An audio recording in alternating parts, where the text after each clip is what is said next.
Hello everyone, today we are going to learn basic Ansys Spaceclaim tutorial how to offset plan.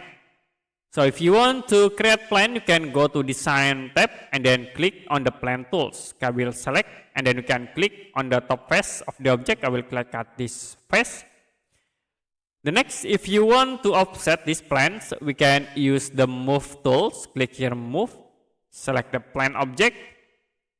And then you can press control buttons to activate the copy option, and then you can click on the blue axis to the top here.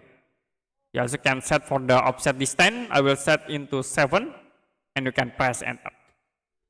So create the offset with the distance 7. I will offset against this plane. You can press control button, hold, and then select the blue axis, move to the top again. I will set offset into 3. You can press enter. So that's it for a basic Ansys Spaceclaim tutorial, how to offset plan. If you have any question about tutorial, you can comment below this video.